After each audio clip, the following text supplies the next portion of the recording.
no había entendido eso. Bueno, basta, no hablemos más. Sí, está en comunicaciones entonces con nosotros, Carlos Raimundi. ¿Cómo estás, Carlos? Hola, buenas tardes. ¿Me escuchás? Bueno, buenas tardes. No, estaba... Sí, ¿ustedes me escuchan? Sí. Te escuchamos perfectamente, muy bueno. clarito. Bueno. No, yo los estaba escuchando. Bueno. También con entusiasmo que transmiten. Yo no sé, hubiera dado lo que no tengo por estar allá. ¿Vos estás en Washington? Están hablando de la Plaza del 25, ¿no? Yo Sí, estoy en Washington. Sí. Pude estar representado por familiares, por amigos, por mis hijos, pero no estoy. Y vos sabés que justo ayer me llega una cosa que ustedes también la habrán visto, porque no es la primera vez, pero vos sabés que hay una entrevista de Novarecio a Dolina, y entonces Novarecio, viste que no entiende mucho estas cosas. Nunca entiende, pobrecito. Le dice, pero qué festejaba, no era sobre esta plaza, era anterior, pero no importa. Le pregunta, ¿y qué festejan? Y festejamos estar juntos, le dice. Claro, como no hay un motivo muy explícito que yo te pueda... Cada uno tiene el suyo, claro. Pero festejamos que somos el pueblo, que al lado tenemos un hermano que padece cosas parecidas, que tiene objetivos parecidos, esperanzas parecidas, y hay sectores de la sociedad que son minoritarios y que no entienden la alegría popular. Me quedé pensando en eso, justamente, ¿no? Que es como un intento de racionalidad gorila, ¿no? ¿Cómo? ¿Qué festejan? A ver, explícamelo racionalmente. Y el tipo quedando totalmente afuera, quedando afuera de todo, digamos. No lo iba a entender nunca. Sí. Bueno, pero por eso, vos decís, recién ustedes decían, no, lo de la mote no es una encuesta, pero son referentes. Sí, para mí totalmente. Que transmiten cosas, que transmiten. Vos decís, pero la pucha, si este pibe que a mí me gusta porque lo admiro como trabaja, lo vi en tal serie, en tal película y qué sé yo, y bueno, y transmite, te hace mínimo interrogarte. Y ya eso moviliza, digamos, ¿no? Porque movilizar no es únicamente concentrarse. Movilizar es estar todos los días preocupados críticamente. Tal cual. ¿no? Me llamó, perdóname que te interrumpí, me llamó la atención la palabra entusiasmo, que la dijo tanto Mengolini, después la Mote, en una otra cosa nada que ver, o sea, no era que estaban hablando ellos dos, Mengolini lo decía sobre gente con la que se había cruzado, y es verdad, ¿no? Como que venimos como con muy poco entusiasmo, como es una palabra, porque con Cristina no había entusiasmo, había tipo súplica, desesperación, pedido, última instancia, último recurso, por favor, sos vos o nadie, y que aparezca de repente después de este acto un entusiasmo. De hecho, ni siquiera sabemos si va a ser Guado el candidato, es una posibilidad importante que se dice, pero no, me llamó mucho la atención que la gente, después de todo esto, se vuelve a entusiasmar con algo. Me quedé muy impactada con eso. Sí, y lo que pasa es que los 2 años de interrupción de la pandemia por eso ayudaron en el sentido contrario, ¿no? Ayudaron en el sentido contrario, desmovilizaron. Y otra cosa, porque Cristina dijo ahí, habló, si no recuerdo mal, pero aunque no sean las palabras exactas, la idea, dijo, discutan en los bondis, discutan en el tren, discutan en todos lados, y habló de la organización. Y yo pensaba, porque hay una movilización espontánea y hay una movilización organizada, y las dos son igualmente válidas, pero yo pensaba, después lo que le pasó a la Argentina, 45.000 millones de dólares que así como entraron, salieron, dejando rica a una cantidad de personas, a un manojo de personas, y pobre a la inmensa mayoría. ¿Cómo no tuvimos un paro general? Es cierto. ¿Cómo lo tuvimos? ¿Cómo tenemos 50% de la infancia con padecimientos de pobreza en un país rico como el nuestro y tipos que remarcan, y no tenemos un paro general donde el afiche para convocar al paro sea la cara de los irresponsables que remarcan o de la mafia de la corte? Yo escuchaba las declaraciones de Marchi en la Comisión de Juicios Políticos, que ahora además la elevó aquí a la Comisión Interamericana de Derechos Humanos. No sabía eso. Y son mafias, sí. son cosas irreproducibles, incalificables.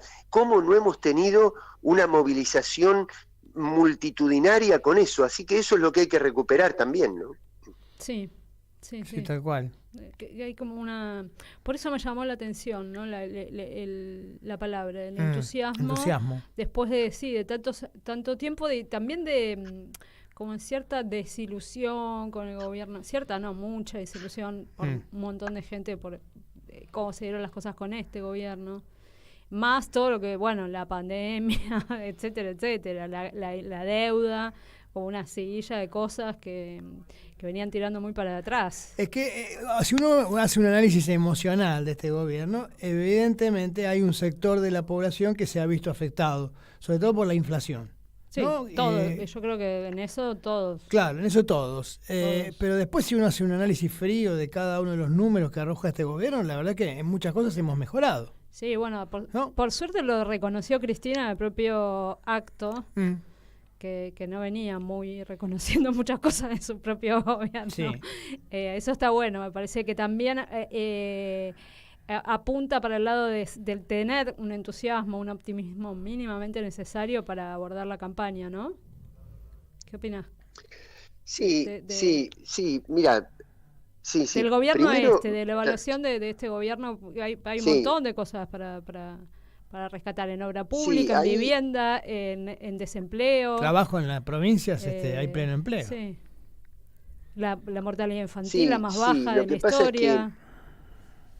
Lo que pasa es que eso hay que convertirlo ponerlo en valor político y concientizar, y eso implica una batalla por la agenda cultural, por la agenda intelectual, pero cuando digo intelectual no lo planteo en términos de élite intelectual, digo de comprensión de la situación, explicación, pedagogía, y ahí creo que no hay relación entre algunos logros y la comprensión política. Escuché con atraso una entrevista que le hicieron en C5N a Roberto Feletti, que es muy buena, una entrevista que hizo Berkovich con Feletti, que está en YouTube. Lo escuché hace un rato, y él diferenciaba lo que es un plan de ajuste de lo que es un proceso de estabilización. Y a pesar de las dificultades y a pesar de que tenemos diferencias indudablemente con la manera que se manejan algunas cosas, este gobierno, al evitar una devaluación abrupta, evita con eso una caída estrepitosa del salario. Es decir, hay un problema de distribución de ingresos, pero no hay una caída estrepitosa del salario que hubiera colapsado el nivel de actividad económica y por lo tanto esos logros de inversión en alguna actividad económica y creación de empleo se hubieran también detenido completamente, ¿no? Es decir, la diferencia entre un gobierno moderado en términos de enfrentamiento con el poder, como para ser elegante, digamos, y un gobierno de una derecha financiera ostensible. Creo que palabras más, palabras menos, eso fue lo que quiso decir Cristina también en la plaza el otro día. A mí lo que me apena... Me parece fundamental encarar por ese lado para la campaña, ¿no? Y además otra cosa. Reivindicando los logros del gobierno.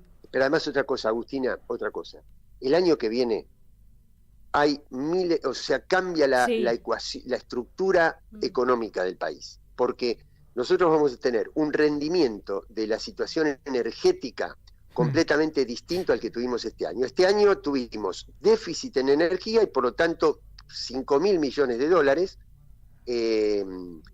entregados a la compra de energía importada, y mientras se construía el gasoducto. Eso se invierte para el año que viene y suma entre 17 y 20.000 millones de dólares que se pierden este año por la sequía, que ingresan por superávit comercial del agro y de las economías regionales.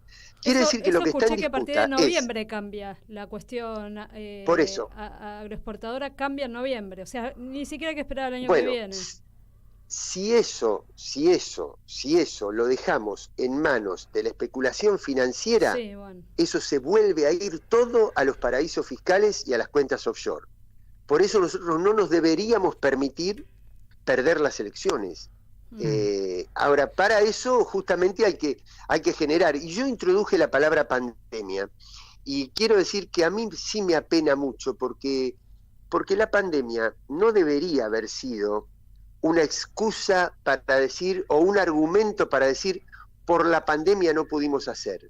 Yo creo que cuando se te produce un hecho así tan inédito, tan conmovedor, es el momento más propicio para cambiar paradigmas.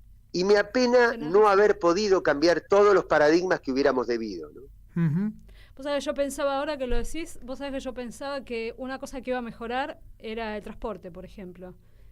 Tuve la ilusión de decir, bueno, ahora que no se está usando el transporte y que es necesario que no viajemos hacinados justamente para evitar enfermedades, transmisión de enfermedades, tuve la ingenua idea de que tal vez mejoraba un poco, ni eso llegamos, que no es estructural ni nada, es como... Pero para eso hay que ejercer autoridad política sobre las políticas empresarias. Así de simple, lo mismo que la energía, lo mismo. Digo, ¿cómo puede convivir una cantidad de utilidades tomadas en miles de millones de dólares de las empresas energéticas con la falta de inversión? Claro. No puede ser. Esas utilidades hay que reinvertirlas. Y eso lo planteó Cristina, lo planteó el otro día en la plaza otra vez, diciendo, cuidado, así como yo dije, en términos de Cristina digo, ¿no? Sí. En el diciembre de 2020 vamos a crecer, pero se la van a quedar 4 vivos. Ahora digo, va a haber ingresos por la energía, la minería, por las grandes inversiones que ha habido. Ahora, si eso no se sociabiliza, se queda en una apropiación monopólica y no las disfruta el pueblo, sino que las disfrutan los monopolios que explotan la energía, ¿no? Carlos, con respecto a la inflación, ¿vos crees también eso, que hay un cúmulo de falta de autoridad política para poder acordar unos precios, digamos, justos para la gente y que no siga habiendo una escalada terrible de precios, más allá de la especulación de los privados? Eso es cierto, pero digo, desde el punto de vista del poder, digamos, desde la autoridad política, ¿se podría haber hecho algo más todavía para ajustarlo eso? Mira, yo te digo que me surge de la... Yo no sabía, nunca sé, pero digo, en este caso menos todavía de qué íbamos a hablar, así que estamos hablando de agenda abierta. Entonces, cuando te escucho, ahora te vamos a preguntar igual por la región, ¿eh? No, me surgen cosas, ¿no? Me surgen ideas, me aparecen cosas. Entonces, cuando te escucho plantear este tema, yo digo, sí, yo creo que faltó autoridad, pero el principal responsable de la inflación no es un gobierno que debería haber actuado, a mi manera de ver, humildemente, con mucha mayor energía. Los responsables son las 20 empresas que también Cristina mostró en el anteúltimo discurso en La Plata, en el Teatro Argentino, mostró un gráfico con los 20 nombres, dijo, en 2 empresas se concentra el comercio de bebidas, en tal el de los envases, el tal el de las harinas y las harinas, y así, ¿no? Bueno, entonces, cuando yo miraba, ahora, es decir, yo creo que los responsables son esas conductas miserables, esos son los responsables. Ahora, a la gente común, ¿a quién culpa? Culpa al gobierno. Sí. Entonces vos decís, entonces ahí es donde yo creo, y sigo con encadenemos, todo tiene que ver con todo, ¿no? Bueno, entonces encadenemos los juicios. Yo miraba, que ustedes lo deben haber visto también, movilización del 24 de marzo. Sí.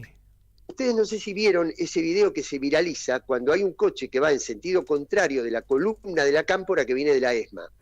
La Cámpora y otras organizaciones vienen caminando desde la ESMA, donde se habían concentrado a la mañana. Minutos dura ese video. Kilómetros y kilómetros. Miles y miles de jóvenes.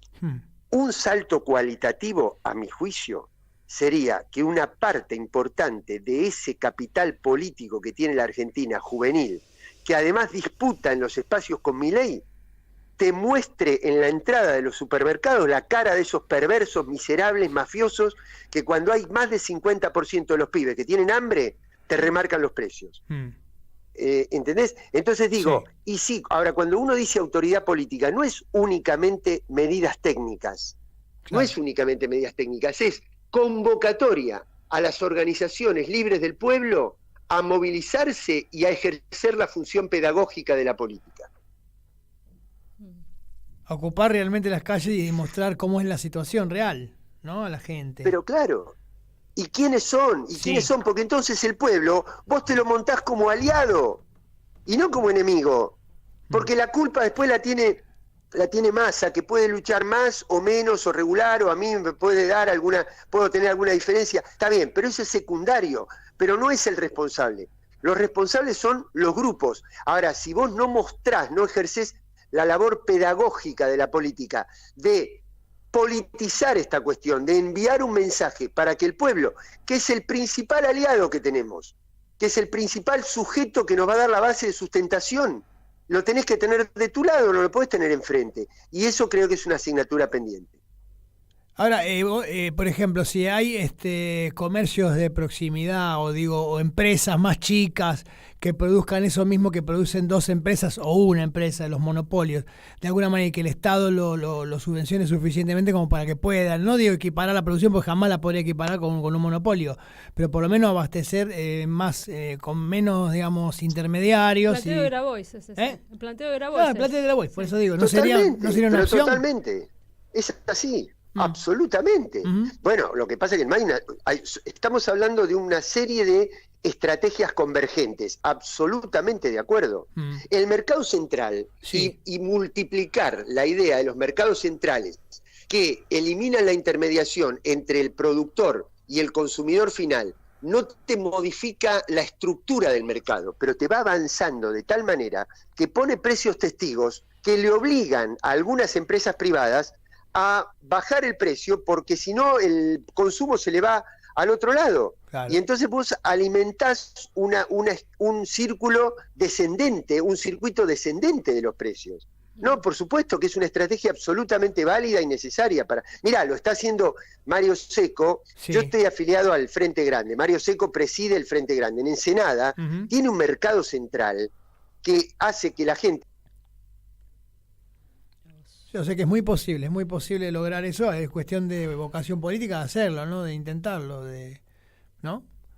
Bueno, pero por eso es que yo creo, a mí cuando me dicen el programa está bien, ¿quién puede estar en contra de que habría que tener un programa de gobierno? Yo no estoy en contra del enunciado. Lo que digo es que cuando nosotros en el año 2019 le dijimos a la población, entre los bancos y los jubilados vamos a estar con los jubilados, eso ya te marca un programa. Totalmente. Sí. Cuando Cristina dice hay que nacionalizar la industria de la energía para que el litio no se la lleven y hacer como Malasia y no como los mercados privados, está marcando un programa. En el 2015, Scioli contra Macri marcó una diferencia de modelo y sin embargo, en el 2016, en el Congreso, el movimiento Evita lo interpretó de una manera y votó una cosa en el Congreso. El Frente Renovador votó otra cosa. Diego Bocio, que estaba en las listas del Frente de Todos, en aquel momento era Frente para la Victoria, votó otra cosa. Entonces, el programa es importante, pero lo que tenés que tener es el coraje que te lo da la persona que lo encarna. Por eso no es lo mismo cualquier candidato, por más que haya un mismo programa. Complicadísimo eso, ¿no? Pero es verdad. Es muy interesante lo que está diciendo Carlos. Estoy totalmente de acuerdo, ¿no? Porque el programa no lo es todo, claramente. Después. ¿Quién lo va a llevar adelante? Claro, ¿no? Después las cuestiones de conveniencias políticas pueden torcer totalmente. Sí, de estilos, de maneras de actuar frente al poder. Tal cual. Cuando Cristina dice no se puede ser amigo de todos, para poder lograr pasar al 52% de la masa salarial en el Producto Bruto, hay que pelearse con algunos intereses, eso te va marcando una tónica. Por eso, decir, yo entre los bancos y los jubilados, estoy con los jubilados, pero resulta que vos ves después la evolución de la ganancia de los bancos con la LELIC, los LEVAC, el endeudamiento en pesos, etcétera, y ves el poder adquisitivo de la jubilación. Les devolvieron los medicamentos, la gratuidad de los medicamentos, pero con eso no resolvés el problema, digamos. Eso fue muy importante. Pero me parece que muestra, el ejemplo que vos traes me parece que muestra justamente como el espíritu de lo que ha pasado con el gobierno, porque esta medida de los medicamentos es muy importante, pero bueno, quedó a mitad de caminos esto de la consigna de me quedo con los jubilados entre los bancos y ellos, ¿no? Se hizo algo, pero quedó ahí. Tal cual. Lo que pasa es que miren, si ustedes refrescan toda la charla estamos siempre girando sobre una misma cuestión que es conceptual, que es tratar de unir liderazgo con programa, que sería la unidad de concepción, con base social. Cuando vos tenés eso, y potencialmente, ¿quién podría tenerlo mejor que nosotros? ¿Quién podría tenerlo mejor que el campo nacional y popular? ¿Quién tiene mejores cuadros para enfrentar una discusión? ¿Quién tiene mejores organizaciones? De alguna manera, nuestros referentes están conteniendo la situación de los movimientos sociales, de buena parte de los movimientos piqueteros, de los trabajadores asalariados, de los trabajadores informales, de los sectores intelectuales.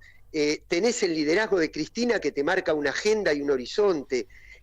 Si nosotros desperdiciamos esta oportunidad, la verdad nos vamos a arrepentir por muchísimo tiempo de no haber tenido la mirada estratégica y la grandeza de conductas que nos lleven a distinguir nuestras contradicciones secundarias y dejarlas en un segundo plano, no eliminarlas, no barrerlas debajo de la alfombra, expresarlas. Yo he expresado y seguiré expresando diferencias fuertes que tengo con otros decisores de política exterior en el Frente de Todos, pero sé que en la disyuntiva de venir un gobierno que le entregue todo a la especulación financiera y un gobierno nacional popular, no tengo ninguna duda de dónde tenemos que jugar ese partido. Por ejemplo, ¿con quiénes tenés diferencias? ¿Arguello? Por ejemplo, Arguello, ¿no? El embajador. Miren, vamos a mantener la buena educación, la elegancia, y vamos a hablar de conceptos. Qué chusma que vamos soy. A hablar de conceptos. Vamos a hablar de conceptos. Eso lo deducen ustedes dos. Okay. Y el auditorio son lo suficientemente inteligentes para saber de quiénes estamos hablando. Entonces no importa, lo importante es, nosotros verdaderamente creemos que por más que vengan misiones al Fondo Monetario y que consigan un día, un permiso, que le levanten que el mismo organismo, no solo que le dio un crédito ilegítimo a la Argentina, sino que sostiene el capitalismo globalizado financiero, va a ser el que nos va a dar la solución. ¿Alguien puede creer eso? Primero. Segundo, creemos que un sistema que ha llevado al mundo al que el 1% de las familias concentren la misma riqueza que el otro 99% de habitantes, ¿es el mundo al cual nosotros debemos pertenecer? ¿Creemos realmente que podemos detener el ascenso de un eje asiático que está cada vez interviniendo más, que está creando nuevas instituciones y que está creando mecanismos cooperativos, que no tenemos que ver esa situación y que tenemos que seguir perteneciendo al mismo sistema que hasta ahora? Bueno, hay gente del frente que cree que sí, yo creo que no, y estoy dispuesto a dar ese debate. ¿Massa qué cree? Pero siempre sabiendo que tenemos que ganar las elecciones. Porque Massa estaba en este momento en China, si no me equivoco. Está en China, sí, con el tema de los swap. ¿Cómo ves? Se dice que entre Guado y Massa están los posibles candidatos, que Kicillof ya quedó casi descartado, que queda en la provincia. No lo sabemos, ahora hay una reunión de gobernadores donde también ellos van a traer su propuesta. No sabemos los apoyos de la CGT y de la cuestión gremial para dónde irán, pero están entre ellos dos la cosa. Mucha gente del Frente de Todos, el palo más kirchnerista, le va a costar muchísimo votar a Massa en el caso de que sea el candidato. Y una de las cuestiones que se juega es justamente esto que acabas de plantear con él, porque no está toda su cuestión de su vinculación, que hasta salió en los Argenleaks. Sí. Y me parece que ahora está en otra posición, me parece a mí, ¿no? Como que revió esa postura y él mismo está como, por lo menos teniendo una cuestión mucho más pragmática. Mira, sería una falta de decoro de mi parte desde Washington hacer señalamientos sobre candidaturas después de que dije todo el tiempo que me parecía que la candidata tenía que ser Cristina, porque una elección ahora les respondo eso, no es que lo quiera eludir, pero yo lo que pensaba en el imaginario que yo me había trazado es que una campaña con Cristina no era una campaña entre candidatos a presidente, era un manojo de candidatos y Cristina muy por encima, una estadista que vos la nombrás en cualquier rincón del planeta y saben de quién estás hablando, que era la única capaz de alinear a todas las fuerzas, aún las que tuvieran menos simpatía con ellas, ejercer una conducción y fijar una agenda. Una especie de campaña similar a la que había tenido Perón en septiembre del año 73 con relación a los otros eran candidatos y Perón era Perón. Y había un desnivel tremendo. Eso era lo que me imaginaba yo, y eso era lo que me imaginaba que iba a perforar ese techo que la colonización periodística nos había tratado de imponer falsamente. Pero ahora voy a lo otro, a lo que decían ustedes. Mira, hoy hablando con otro periodista, ensayé lo siguiente. Mira, el Frente de Todos, sobre la cuestión geopolítica, tomándome de la visita de Massa, yo creo que tiene un sector que siempre tuvo simpatías con el sistema del capitalismo financiero globalizado, aunque no lo pueda explicitar así empalagosamente, porque creen que ahí está la libertad y del otro lado está el autoritarismo. Y yo les aseguro que viviendo aquí en Estados Unidos uno se da cuenta cómo se deteriora socialmente la situación, y del otro lado tenés un país como China que en los últimos 30 años sacó a 500 millones de seres humanos de la pobreza. Ahora, uno es el modelo de la democracia, entre comillas, y el otro es un país autoritario. Muy bien, hay sectores que simpatizan con el modelo de la democracia. Después lo veo, aunque también te dicen, reconocemos que China está creciendo, también te lo dicen, porque tampoco son ciegos. Después tenés otro sector que es más pragmático, que cuando conviene es Estados Unidos, cuando conviene es China. Y tenemos otro sector que también está en China y que creo que representa Máximo, y en el que yo adscribo, que vemos que hay un ascenso de un eje asiático que te está planteando un modelo colaborativo, que te está diciendo quiero ganar, pero quiero que ustedes ganen.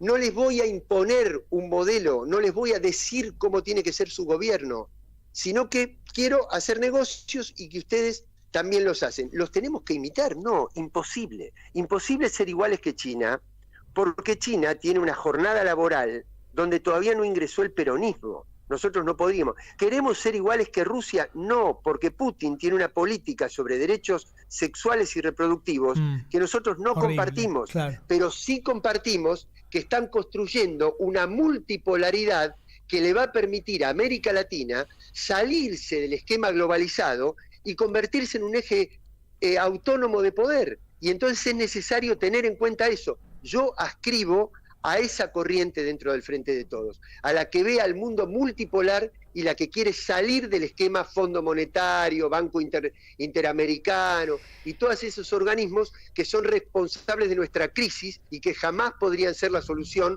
cuando son responsables de nuestra crisis.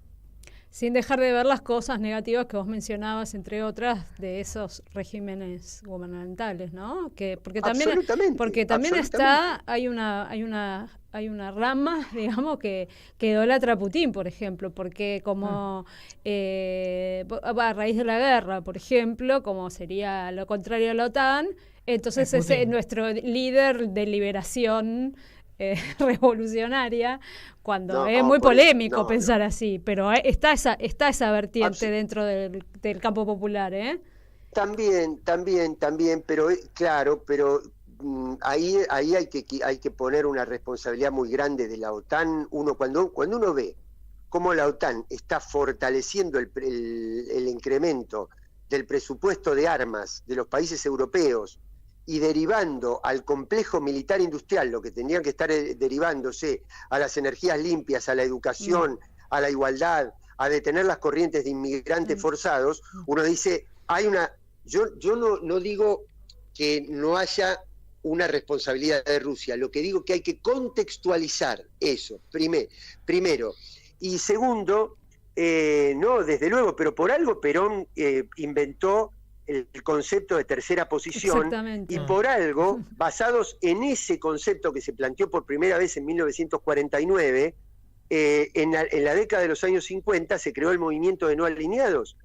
Yo estoy hablando de un bloque autónomo de los grandes polos de poder que hay que actualizar. Desde luego que el mundo no es el mismo que en ese momento, pero conceptualmente el concepto de autonomía y de integración latinoamericana está vigente. Es menos diferente de lo que a veces creemos que es de aquel mundo, porque hay cosas que, bueno, siguen jugándose. De hecho, mirá lo que pasó en España, digamos, gana la ultraderecha con el miedo al comunismo, una locura. Sí, ¿no? Sí. Todas esas cuestiones siguen en los imaginarios y jugándose en los países, digamos, Rusia versus Estados Unidos versus China, son cosas muy siglo XX. Bueno, pero ya no es una bipolaridad, ¿no? No, es pero un poco más abierta. Sí, totalmente, con obviamente cambios, porque uno a veces cree que son mucho mayores, que ese mundo desapareció. Exacto. Y sin embargo está todo ahí todavía. Sí. La cuestión nazi en los países. Hay mucho latente de lo que quedó sepultado. Mucho, ¿viste? ¿no? Vos decís, bueno, listo, Segunda Guerra, se acabó el nazismo y está ahí todo eso todavía. No terminó de morir, digamos. Sí. Bueno, estamos en ese momento que diría Gramsci, ¿no? Que todavía no termina de nacer lo que tiene que nacer, no termina de morir lo que tenía que morir, ¿no? Sí. Aunque la configuración parece completamente distinta. Exactamente, una vez más, escuchándolos, yo pensaba, uno puede tomar la guerra actual como un acto de agresión de un Estado sobre otro, o puede tomarlo como un emergente de un proceso de reconfiguración del orden mundial. Si se toma así, entonces uno relativiza determinadas cosas y las pone en un contexto mayor. ¿Cuál es ese contexto mayor? Que la Argentina está ahogada por la cuestión del dólar, y que la OTAN pensaba que sancionando económicamente a Rusia iba a hacer crecer el área dólar, y lo que hizo fue hacer crecer el área no dólar. Y eso implica un equilibrio de poder financiero y monetario en el mundo que América Latina la favorece. Segundo punto, la guerra.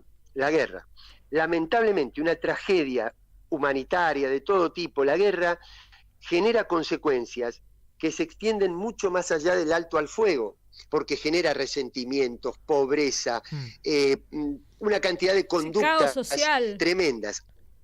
Exacto, pero fíjense, aún reconociendo que el origen es una tragedia, incremento de los precios internacionales de alimentos y energía que América Latina tiene superavitariamente. Sí. Entonces uno dice, pero yo le digo a ustedes o a los que están escuchando, miren, si usted tiene un amigo que tiene un negocio donde vende cuadernos, qué sé yo, para la escuela, viromes, y las viromes aumentan de precio y los cuadernos aumentan de precio, ¿estarían felices?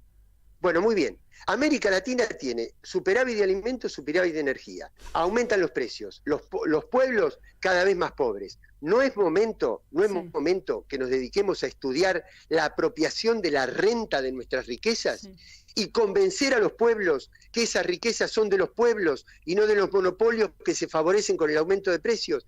Es decir, contextualicemos este momento mundial, ejerzamos la autoridad política, ejerzamos la pedagogía política y saquémosle el provecho, que es el provecho que los movimientos nacional populares, cuando Perón decía, la política interna no está desligada de la política internacional, porque todo lo que pasa interiormente, y más en un contexto con tecnologías que nos comunican online como hoy, está vinculado a lo que pasa en el mundo.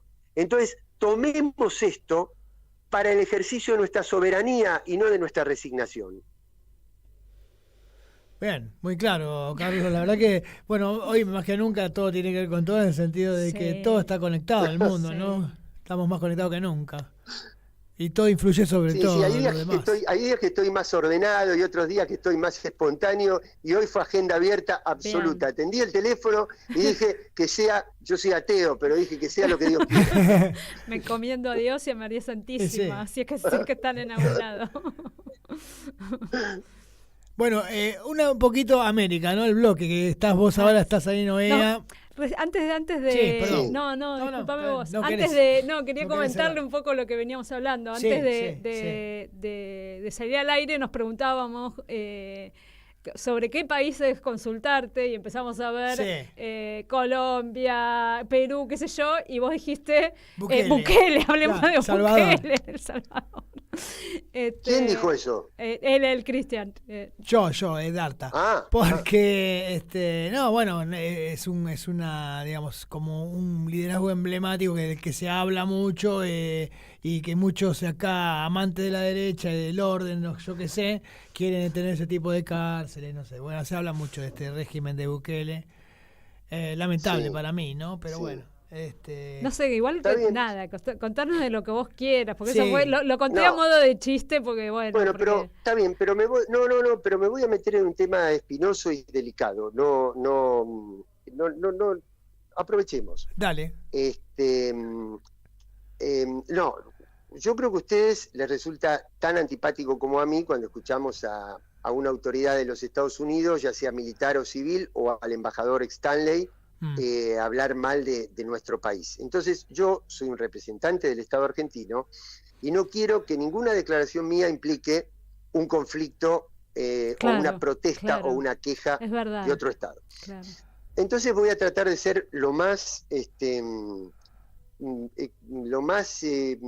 responsable posible en ese sentido, y además lo digo más como una opinión personal que como una representación institucional del Estado. Sobre esto no hay una posición oficial, no conozco, digamos, nosotros mantenemos relaciones con El Salvador normalmente, habría que consultar a nuestra embajada, que es la que está en el lugar, porque si no, nos tomamos únicamente de lo que la prensa refleja. Y si es por lo que la prensa hegemónica refleja, Cristina mató a Nisman. Claro. ¿Entienden? Sí. Entonces yo no quiero ser tan reduccionista como esto. No quiero ser tan reduccionista. Entonces, si ustedes me preguntan si el modelo de sociedad de mis sueños, con la concepción que nosotros tenemos de los derechos humanos, son las megacárceles, ¿ustedes creen que yo le voy a decir que sí? No. ¿Ustedes le pueden pensar que yo le voy a decir que yo estoy de acuerdo con eso? No. Ahora. Es muy compleja la situación de allá, ¿no? También. Donde viven desde hace casi 2 décadas la población cada día crecientemente rehén de las pandillas que cuando salen a cruzar la calle para ir a la verdulería le cobran peaje y no pueden ir. Y eso está financiado desde el exterior. Y hay contrabando de armas. Y hay mucho dinero en juego, mucho dinero para la desestabilización de toda la región centroamericana. Y eso incrementa las corrientes inmigratorias y demás. Entonces hay un gobierno que no con el método que yo hubiera querido. Y entonces me dicen, pero ¿cómo? El Salvador hace 1 año que está viviendo en un estado de excepción. Ahora, cuando vos hablás con un salvadoreño, te dicen, miren, la excepción era que nosotros convertimos en normal que la gente no pueda salir a la calle. Y la gente recuperó la posibilidad de salir a la calle con seguridad. Ese elemento, a la hora de ponderar una medida y un gobierno, ¿lo tenemos que ponderar o no? Lo tenemos que ponderar. Sin duda, sí. Entonces es un tema complejo, no es un tema que haya que enamorarse simplificadamente de la primera noticia que la prensa nos da. ¿Qué quiero decir con esto? ¿Que yo defiendo que haya detenidos inocentes? No, jamás lo defendería. Pero digo, contextualicemos y busquemos los mejores caminos para reencauzar estas situaciones y no tener calificativos simplificados y reduccionistas. Viendo un poco la situación esta de El Salvador, que recién vos exponías muy claramente, Tiene bastante, digamos, si uno lo ve en nuestro medio local, es bastante parecido a lo que sucede hoy en Rosario, ¿no? O sea, digo, no sé, no creo que la solución sea poner megacárceles en Rosario, pero ¿qué solución le ves vos? Porque el tema de la seguridad pareciera ser como bastante tabú para todos los partidos y en general, no, más que nada más para el frente para nosotros, ¿no? Para el frente de todos. Bueno, se habla mucho de seguridad en los demás. Muy contento. Sí. A mí me puso muy contento cuando Cristina planteó el tema en una de sus 2 o 3 últimas charlas, no recuerdo exactamente ahora en cuál, pero planteó el tema de la en la que habló después seguridad. del atentado que sufrió, digamos, la primera vez que salió, no la vez que la vez inmediata que salió con los curas, sino el primer acto que hizo. El Estadio Único de La Plata. Creo que fue ese, no me acuerdo cuál. Bueno, ahí fue donde encaró por ese lado. Bueno, sí, puede ser. Mirá, bueno, ustedes saben que, claro, el capital financiero globalizado, anglosajón, del noratlántico, digamos, noratlántico, tiene problemas para expandirse. ¿Por qué? Porque desde el lado asiático vienen creciendo en acuerdos comerciales, en incrementos de patentes intelectuales, en desarrollo tecnológico, una serie de cosas. Entonces, ¿cómo se expande? No puede irse más allá de las fronteras del planeta. Entonces, ¿qué es lo que sucede? Mira hacia adentro, ¿dónde puede obtener esa tasa de ganancia que la geografía no le permite obtener? Y entonces obtiene esa tasa de ganancia multiplicando los recursos del complejo militar industrial. Ese complejo militar industrial se alimenta de guerras o se alimenta de protestas sociales crónicas. Entonces, lo que pasó en El Salvador, lo que pasa en Centroamérica, los asesinatos de líderes sociales en México y en Colombia, y lo que pasa en Rosario, son embriones de una situación mucho más compleja. Entonces, desde luego que es un problema muy serio, donde hay que encararlo con mucha decisión estatal y con mucha decisión de políticas integradas. Algo de eso se conversó ayer en Brasilia, en la reunión de presidentes convocada por Lula. Es decir, ojo, porque esto son chispas que implican incremento del comercio de armas, armamento en la población civil, se sofistican los sistemas de seguridad, y una sociedad más armada no es una sociedad más segura. Una sociedad más segura es una sociedad que, si tiene litio, explote el litio y la ganancia del litio vaya al pueblo y a la educación y a la vivienda, y no a las multinacionales del litio. Así que todo tiene que ver con todo. Tal cual. Bueno, estamos llegando ya casi al final del programa, ya estamos sobre la hora. Nos cerraste re lindo el programa. Muy lindo, cerró la entrevista, Carlos. La verdad que, bueno, agradecidísimos de esta comunicación y de este reportaje. La verdad que la pasamos muy bien y hablamos un montón de cosas, ¿no? Que son necesarias. Chicos, yo soy el agradecido porque me conectan con la patria, que es donde quiero estar. Pobre, bueno, qué suerte. Bueno, nos seguiremos comunicando entonces. Dale. Muchas gracias. Les mando un abrazo por grande, tu tiempo. Un abrazo grande, Carlos, muchas gracias. Hasta luego. Chao. Bueno, ya nos estamos yendo. Bueno, recién hablábamos con Carlos Raimundi, embajador ante la OEA. Eso no lo habíamos dicho al principio. Claro, te lo iba a preguntar bien cómo era. Embajador ante la OEA.